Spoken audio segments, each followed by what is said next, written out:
What's up, y'all? Welcome back. Welcome back.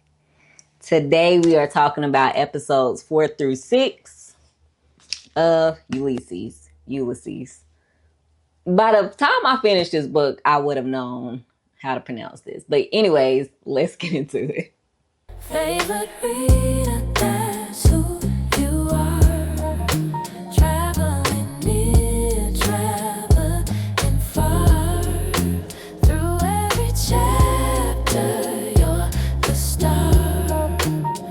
Favorite reader, that's who you are. So Bloom has entered the chat. Up until now, the main character has been Steven. And I already told y'all how he was. He was a character, okay? A total character. Bloom, he was a young character. Bloom is like an older main character who's like a contrast to Steven.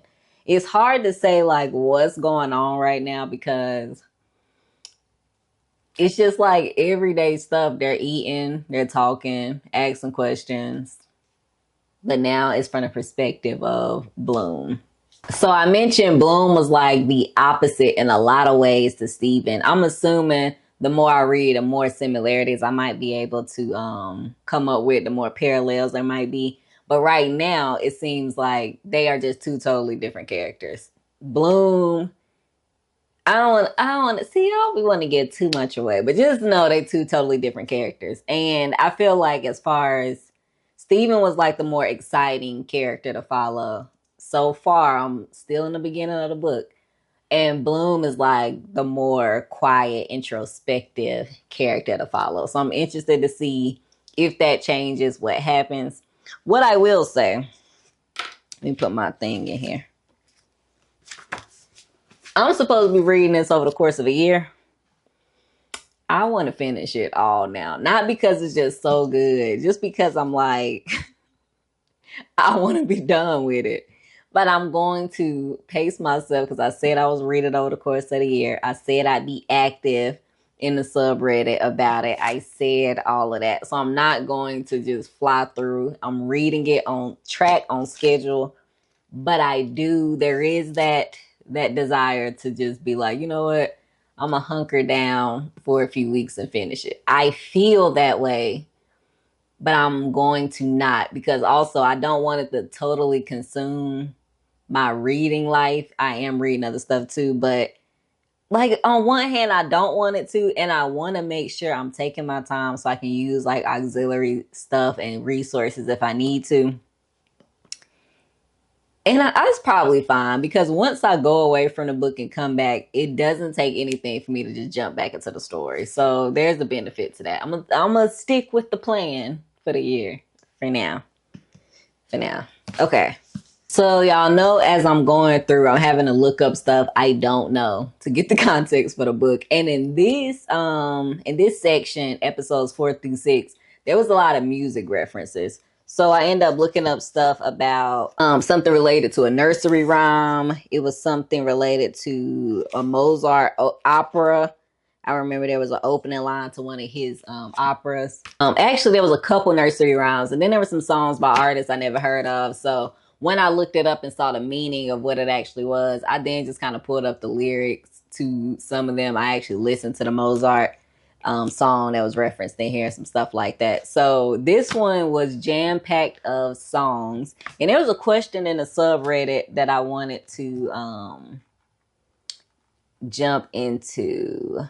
Do you have a favorite word of the week, a favorite allusion, historical fact, or passage? And I do. Like I said, Bloom is a direct contrast to me from Steven. Steven's like inner monologue was very gloomy. It was very dark. He dealing with a lot. He was like more exciting to follow because he was doing a whole bunch of stuff. But Bloom is more classy. He has more dignity. He's introduced as Mr.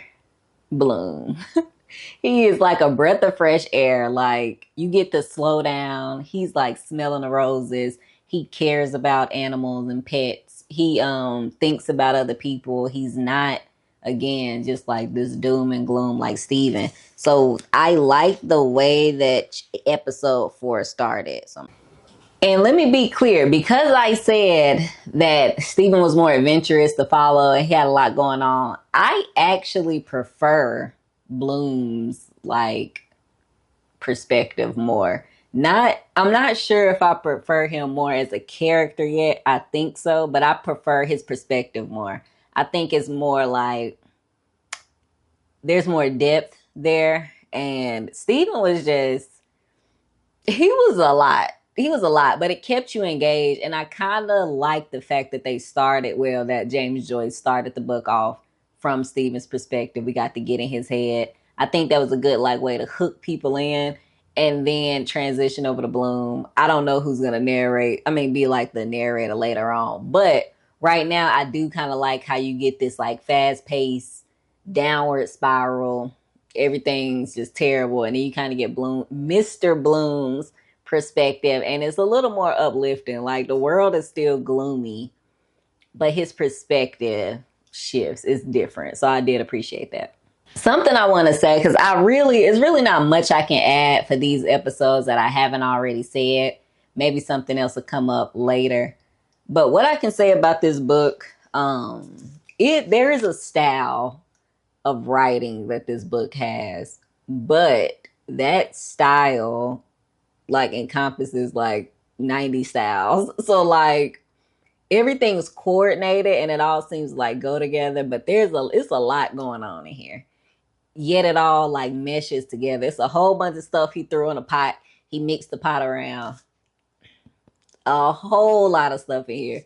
His language is interesting. He uses it in non-conventional ways, but also his use of punctuation is non-conventional. Like, so stylistically, I thought it was pretty creative and interesting. Like his use of the of the colon, the different ways that he used it, it's so non-conventional. It's not wrong. It's just, you don't see it. So I thought that was interesting. That was something that stood out to me. I appreciated like the details and the little things he did stylistically. So I really don't have much. I don't have much to say in this. I think the last thing I want to say, because again, this is Bloom Enters the Chat. Another thing, I don't know if it's going to be fleshed out later in the book. I have never read this, but I'm wondering if the way that Mr. Bloom is portrayed and the way that Steven is portrayed has anything to do with class and like social structure. I'm assuming it does, because they just come from two different backgrounds. They have two different walks of life, and their mindsets, I think, reflect that. So I'd be interested to see if we get like more into that, if that's highlighted at any other point in the book.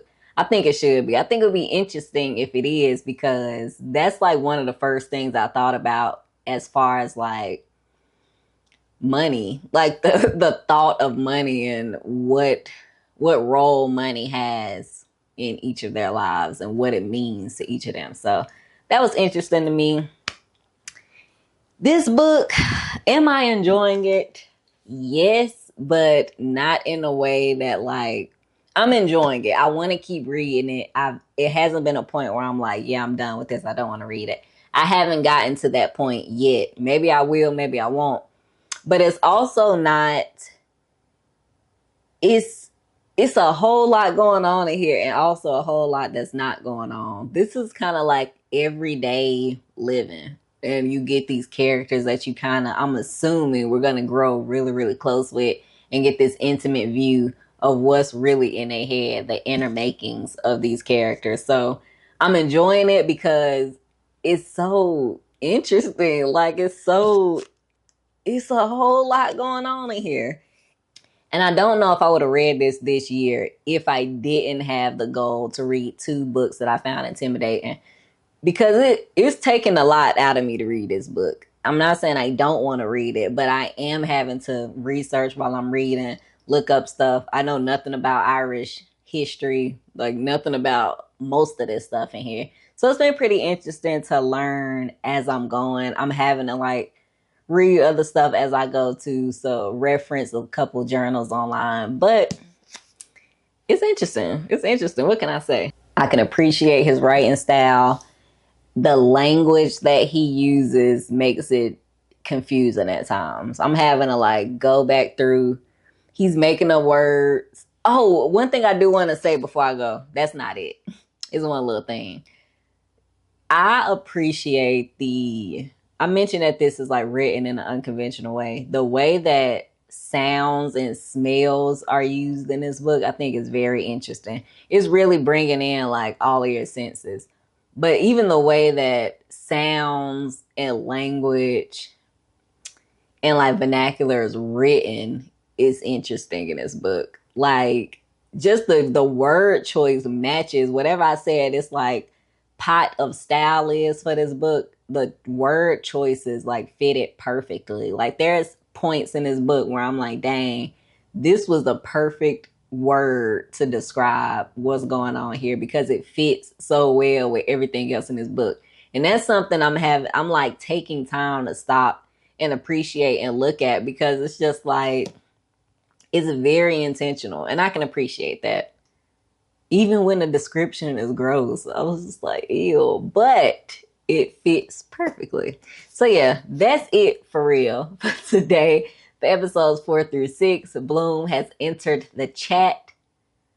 I'm interested to see where it goes from here. I'm gonna see y'all on the next one.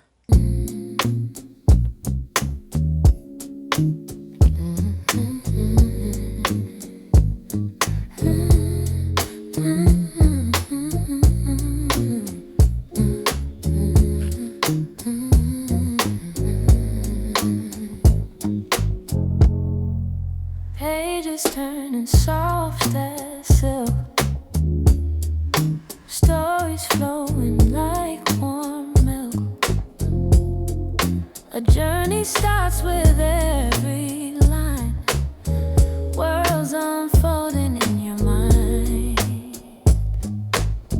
Bookmarks falling where dreams collide. Every cover's got a tale inside.